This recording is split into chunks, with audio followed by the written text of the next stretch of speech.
Welcome back to our Learning Without Limits podcast. I'm joined again with Stacy Quinn. My name is Jami Troth from the Heart of Missouri RPDC. Today we have a special guest, Mark Clements, who is our Associate Director at the Heart of Missouri RPDC. Mark, why don't you tell us a little bit about yourself and what your role is? First of all, thank you so much for having me. I've been following your work very closely. I really enjoy, and I haven't missed an episode yet, so I really enjoy learning alongside you all with PCBL. My work at the university, I'm the Associate Director. Most of my work centers around what we refer to as customized professional development. So folks are typically aware of the RPDCs through the lens of state-sponsored programs, and the work that our state-sponsored programs do is amazing, but occasionally schools need something that is much smaller or much more niche or in a very specific time frame or a specific audience, and that's usually where the customized PD world comes into play. So I also handle all of our social media accounts and newsletters and things like that. Awesome. So we've built this podcast around personalized competency-based learning. Can you tell us what really gets you excited about the thought of personalized competency-based learning? So most of my background in the professional development world centers around a lot of work with standards-based grading.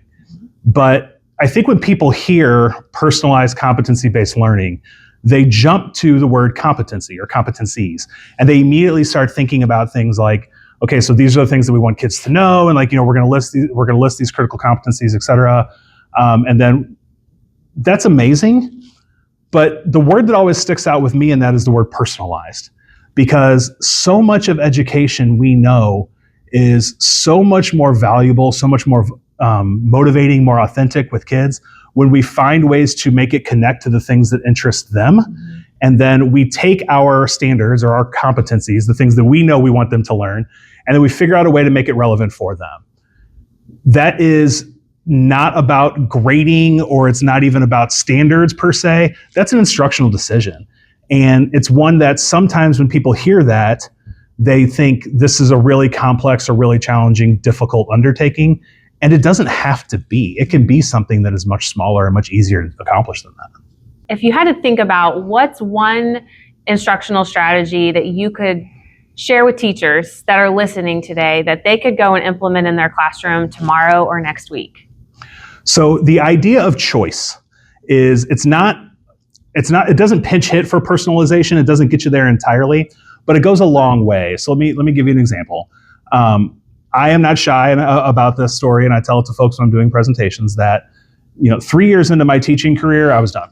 I was really concerned that I don't know how much more of this I can do. Mm-hmm. But it wasn't that student behaviors were driving me crazy, or any of the administrative things or families, things like that. I actually really enjoyed all of those parts of the job. The part that I was struggling with was I knew my students weren't learning like I thought they could. I could see what needed to happen, but I couldn't get them there. And I remember specifically walking in and telling my principal, I don't know if this is going to work for me. I'm trying really hard, but I'm struggling. And it was actually a series of professional development workshops that her and some of our district leaders were like, hey, listen, let's find you something. When we give students choice, it is much more motivating to them. It gives them some sense of agency in this work.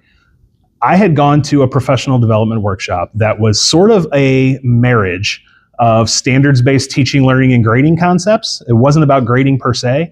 It was about identifying the success criteria that we really want students to know, or what you might call critical competencies. Identify the things that you really want students to know. And once you've done that, whether that's in a checklist format or in a proficiency scale or scoring rubric, something like that, then you just start to strip away about all of these sort of preconceived notions that we have about what that might look like, that it doesn't have to. So, just as an example for teachers who are thinking about something like this, if you've identified that you want students to write an essay, and in that essay they need to identify claims, evidence, and reasoning. If the criteria or the competencies that you're looking for is identify claims, evidence, and reasoning, then what the essay is about doesn't matter at all. Some would argue the essay itself doesn't matter at all, because I can go through that exercise of reading an essay and identifying what the claims are, what the evidence is, and what the reasoning is, whether the reasoning's sound or if it needs additional. You can go through all of that exercise without actually writing it. It's not to say that students shouldn't write an essay, But I think that's the idea that you want to think about is what is the fundamental thing that I have to see here? And then how can I get creative about everything else along the way?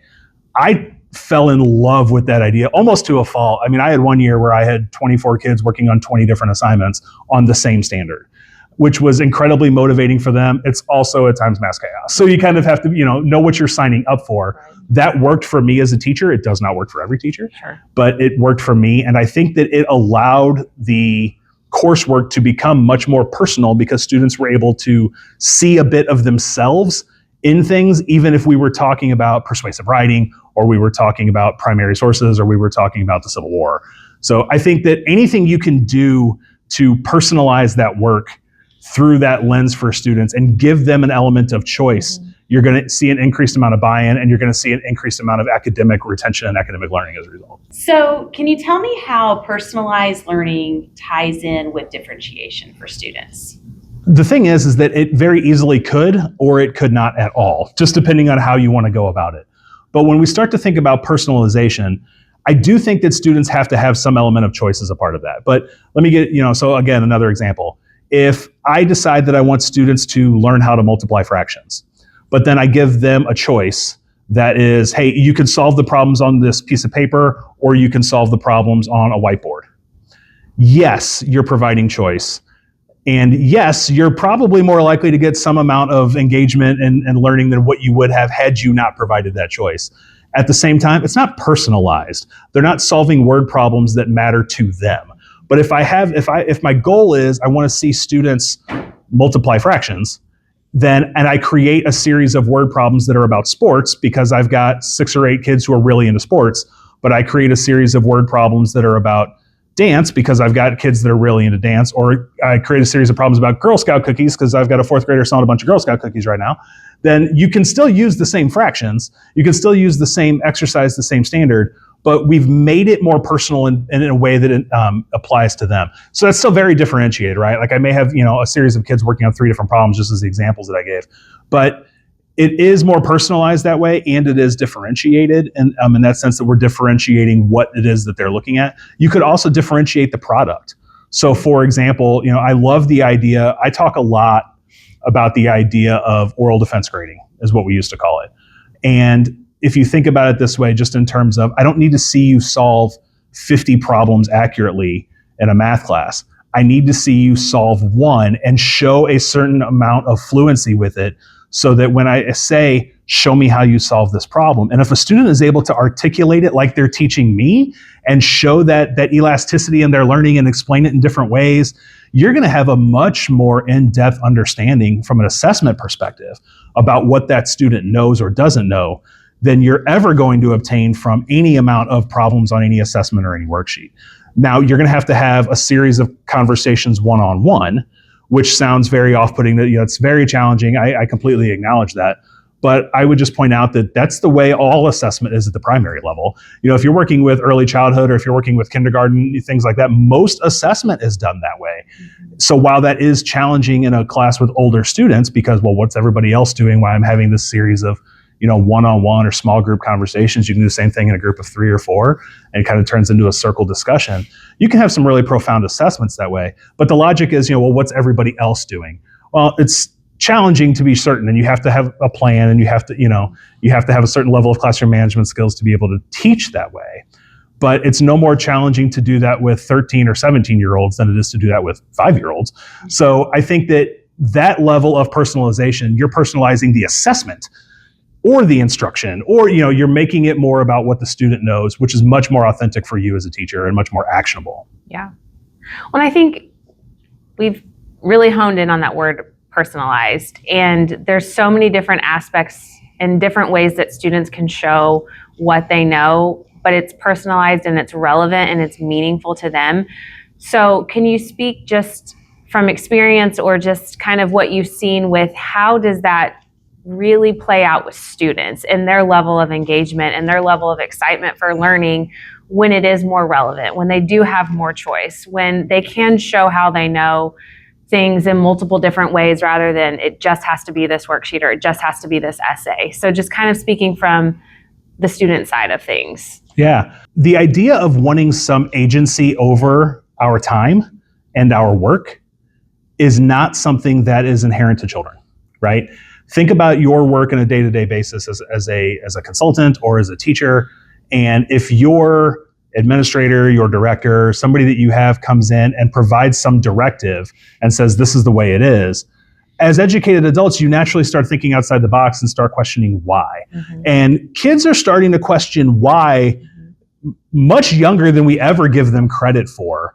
And, if a student asks, like, why do we have to know this? And you don't have an answer to that at any age, that's a problem. Yeah. So we have to have an answer for that why element. So what happens is, it's not a perfect solution. It's not like just because I gave them choice, now all of a sudden I have no classroom management problems and everything's great. There are no magic bullets in education. However, it goes a long way. You can't necessarily guarantee that all the students are engaged all the time in your classroom, but you can increase the probability of student engagement, increase the probability of learning. Mm-hmm. And if I told you, I need you to come work with this group or this organization, I don't mind how you go about it. You could do this, you could do this, you could do this, you could do this. Then you're going to naturally be more inclined to do that if you have some control and some say in the how, the who, the what, the where, the when, things like that. Teachers are the same way. We like to have some agency in terms of, we want to have some flexibility in our schedule. We want to have some flexibility in our instructional practices. We want to have some flexibility to pause and reteach and things. And when we find systems that get too restrictive, then we tend to push back on that, or we feel like that's not as effective. So it always amazes me sometimes when we start talking about, immature learners, as I like to, because we work with a lot of, very mature learners when you work in the professional development business. But when you start talking about students or adolescents, they still feel that need to have some agency in the learning.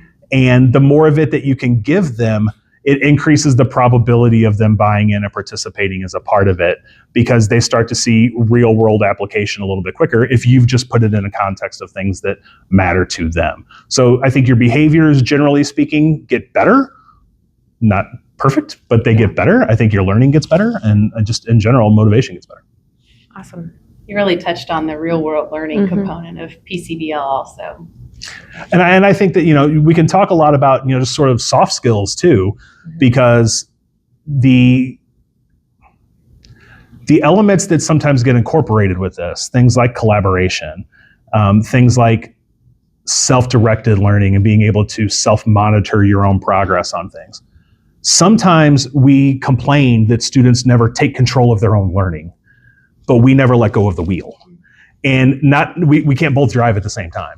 So you want to teach students how to self-regulate in a safe environment. So if you give them, sort of deadlines of various lengths and like different choices to make along the process of their learning and in the product of what they're creating, things like that, I think that it gives them a sense of autonomy. And again, it teaches some of those self-direction, self-regulation skills. It gives them purpose to collaborate around, and you get to incorporate a lot more of those soft skills and a lot more of that learning too, not just those academic standards. So what would you say to an educator that doesn't necessarily believe in personalized learning because it's not fair? I guess my first question is, fair to who? Because oftentimes when we say that, there's sort of an illusion there that's like, well, if I do it for this one, I have to do it for everybody. It reminds me of something that Leanne Young talks about. She's a standards-based grading author and a special education author. And she loves to point out in workshop settings, raise your hand if you've ever used a ramp, even if you are not in a wheelchair.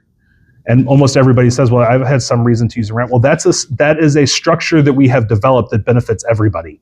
It wasn't necessarily just solely for the benefit of the one or two people who need it. And I think about things like personalization and choice. I think about those things as structures that are beneficial to everybody. I'm not just going to use that oral defense kind of auditory assessment strategy with a student who is struggling with writing, or a student who has a disability that prohibits that. I can use that with everybody. If I have a student who does not like to articulate things or struggles to talk, certainly in a large group setting, things like that, maybe then we provide some choice in terms of maybe they're not going to do that. They're going to do it in a small group setting, or they're going to write their responses. But you can gain a lot of, I would say, empathy just by showing and extending students that grace and that empathy to say, this is something that I believe in. So I tend to think of it as fair doesn't mean everybody getting the same thing, it's everybody getting what they need. And sometimes we need to redefine what the word fair means, because I think that what's not fair is when we don't differentiate and we don't personalize and we expect everybody to learn everything at the same time on the same continuum.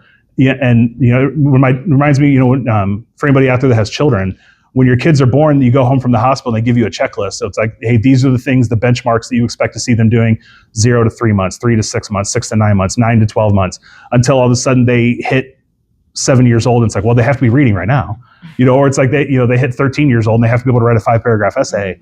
And the truth is, like, there's still a range there that you want to make sure that you're building some elements of personalization there in the name of equity. I think it's more fair to teach that way.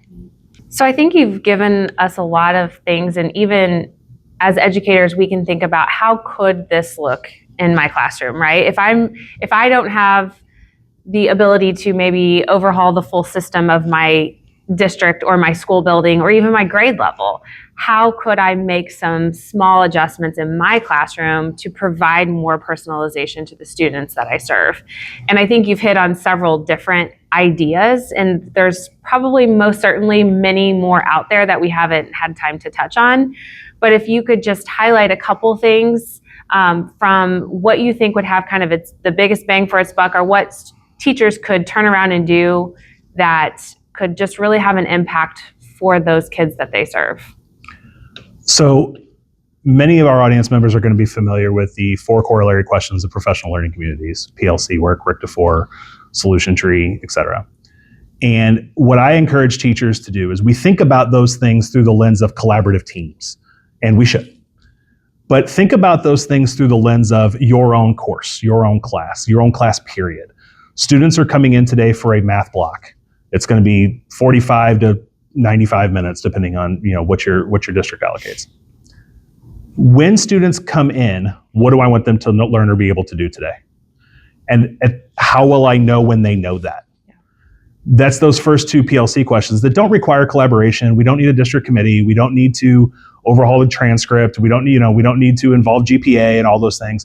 But I do want to be very specific and very intentional about what do I want students to learn or be able to do as a result of today's lesson. Mm-hmm. Once you've identified that main thing, and even if you're not comfortable with the standards and priority standards or things like that, even if it's just Unit 2 in my resource, look at it and say, what is Unit 2, Module 2, Lesson 4 really teaching today? Like, what is the main goal of today? And once you've drilled that down, then start to get creative. And I always tell folks, it starts with brainstorming. What are all the ways that I could teach this? Not what's the best way. That's your A game, sure, give it to everybody. But what's the B game, C game, D game, E game? And how many kids would benefit from one of those? And then just ask yourself, can I do this or that? Don't go crazy and say, I use the example of having, 24 kids working on 20 different assignments. That's great, but that's an aspirational goal. Start with saying, hey, I'm going to give them 2 options in how they go about this today. Maybe this one is standing up and moving around a little bit, and this one is seated. Maybe this one involves working with a group, or this one involves working individually. Things that we know students have preconceived notions and preconceived preferences about. And I think that right there, if you're very intentional about what you want students to know and be able to do, and then you figure out how can I give them some element of choice, everything else can fall after that. But that's really, I think, the secret sauce to the entire proficiency-based, standards-based, the entire movement is centered around the idea of how can we make this thing that I want students to know much more personal and relevant to them. Thank you, Mark, for joining us. It has been a pleasure to learn from you and some of the things you've done specifically in your classroom, but then the work you continue to do with schools in our region. Thank you so much for having me. It's been a pleasure. Thank you.